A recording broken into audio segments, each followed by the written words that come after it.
रविशंकर के खिलाफ वो कंप्लेन दे सकती है। पीछे वो चोर साला शिवाजी। पढ़ाई करने की उम्र में भूखे पेट पे टॉवेल बांध के वहां से जब मैंने मार्केट में कदम रखा तभी फैसला कर लिया, भूख के सामने ही नहीं किसी के भी सामने सर नहीं झुकाएगा ये कोठी। उस दिन से मैंने अपने बाप के सामने भी सर नहीं झुकाया। तो ये किस खेत की मूली है? हाँ भाई, गुस्से से लिया हुआ फैसला कभी ठीक नहीं होता। मलिका जब कंप्लेंट देने आई थी उस वक्त हमने अपने अप्रोच से केस रजिस्टर किए बिना उसे भेजकर ठीक नहीं किया।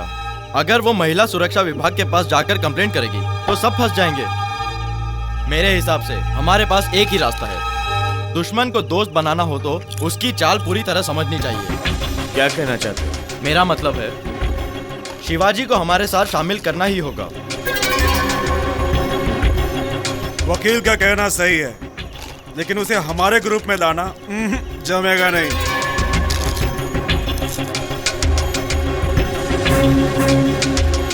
एक टाइम पे सारे शहर को हिलाकर रखने वाले मूसा भाई ने उसे पाला है। अगर वो कहें तो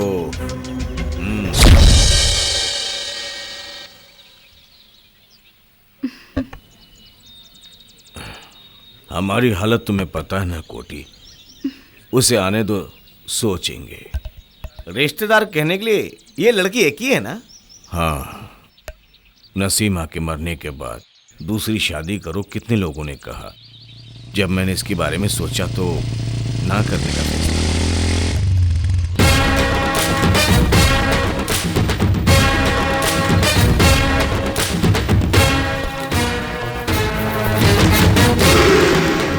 कोटी, तुम्हें पता है ना? अच्छी तरह से। हम दोनों ने एक ही एरिया में भाईगिरी शुरू की थी। बीच में ही मैंने रास्ता बदल के धंधा व्यापार में लग गया। मूसा भाई वैसे के वैसे ही रह गए। बिजनेस करके मैं थोड़ा अच्छा हो गया, नहीं तो मैं भी मूसा भाई की तरह ही रहने वाला था। भगवान की लीला बहुत विचित्र है। तुम छोटे बच्चे हो, दिमाग, हिम्मत, जिगर बहुत ज्यादा है। तुम चाहो तो मेरे से भी बहुत आगे जा सकते हो। मूसा भाई से मैंने सारी बातें कह दी है और उन्होंने हाँ भी कर दी। समझा नहीं?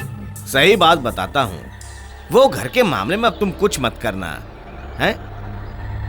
बदले में मैं तुम्हें एक हिस्सा भी दूंगा। अपने से ताकतवर विरोधी समझकर कॉम्प्रोमाइज करने वाले बेकार गुंडों की लिस्ट में मुझे मत रखना। पहले तुम उस घर की डीलिंग से हटो और उसके बाद हम बाकी बातों पर बात करेंगे। देखो मूसा भाई, आपकी बेटी की शादी करने के लिए और आपको खुशी से जीने के लिए जितना पैसा चाहिए उतना मैं दूंगा। आप यहाँ से जा सकते हैं।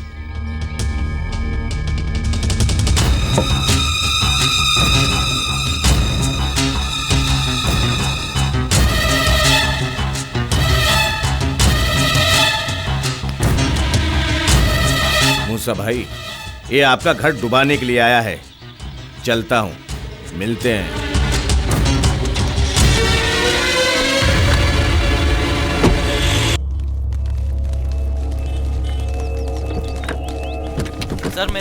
सर मेरे काम की बात देखेंगे। हाँ ठीक है, ओके। Thank you sir.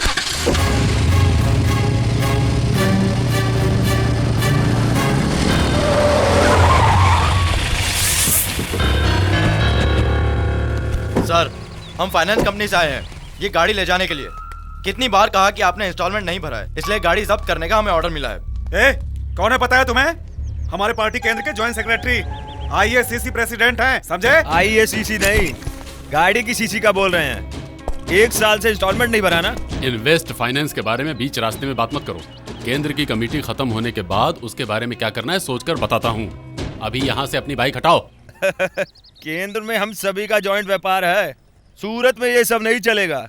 कुछ भी हो गाड़ी लेकर ही जाएंगे। तुम मुझे राजनीति सिखाओगे? गुंडागिरी, खून खराबा, ये सब करके ही तो ये खादी पहन कर घूम रहा हूँ मैं। उजाले से कड़क प्रेस करके खाकी पहनकर महात्मा गांधी का नाम लेकर एसी कॉलेज में घूमने वाले राजनीतिक नेताओं के बारे में वोट करने वाले जानते हैं, लेकिन खरीदी हुई गाड़ी का पैसा नहीं भरा तो हमारे सीसी वाले क्या करते हैं आपको बताना पड़ेगा। जॉइंट सेक्रेटरी है वो नहीं देखूंगा, सारे जॉइंट तोड़ दूंगा। अबे क्या कर लेगा हम सबके होते हुए? ब्रोकर शंभुआ, तुम्हें स्ट्राइक के समय आरटीसी बस के टायर फाड़ना ही आता है, मुझे पेट फाड़ना भी आता है। आतड़ियों को तोड़ के वायरिंग बदल दूंगा। तुम कार्यकर्ता हो, आप पार्टी नाट्य करता हो। वहीं रुक जाओ।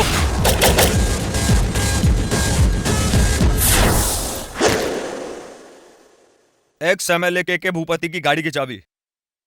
एमडी आपका कब से इंतजार कर रहे हैं।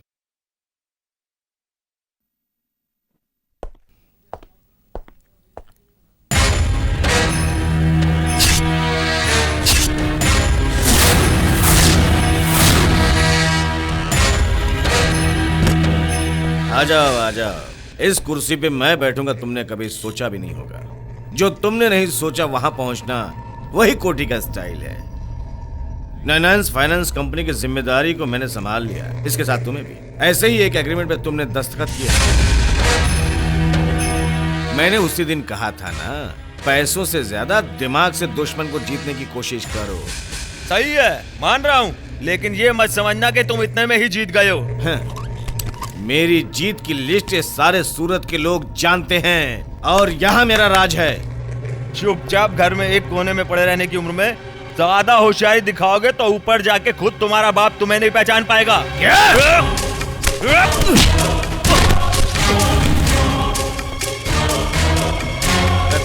शिवाजी प्लीज, शिवाजी मेरी बात सुनो, मेरी बात सुनो।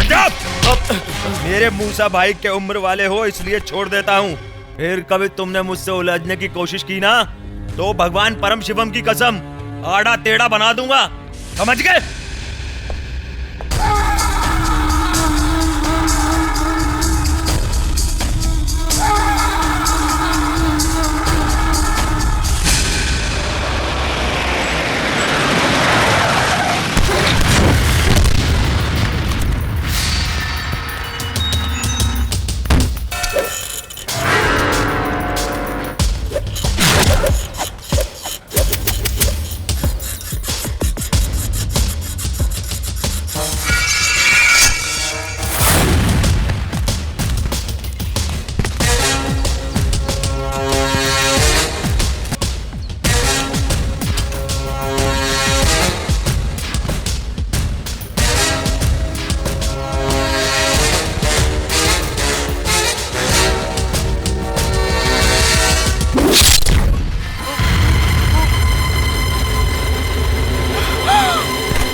अभी एक दिन और आराम कर लो।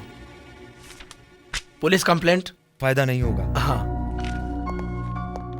मूसा भाई को बुला कर लाऊं क्या? पता चलेगा तो बहुत दुखी होंगे, है ना? पुलिस कंप्लेंट क्यों नहीं करते? जो हुआ सो हुआ। अब पुलिस केस की वजह से कोई बड़ा फायदा नहीं होगा। ऐसे ही चुप रहेंगे? कोई जबरदस्ती कुछ करवाएगा और करते रहेंगे? पता लगाना होगा कि वो कौन है। कौन है पता लगाने गए तो फिर मुझे पुराना काम शुरू करना पड़ेगा। अभी तो तुमने कहा कि ये सब छोड़ दो। खुद को बचाने के लिए लड़ना कोई गलत बात नहीं है। मार का जवाब मार होता है। मार का जवाब मार होता है। मार का जवाब मार होता है। मार का जवाब मार होता है।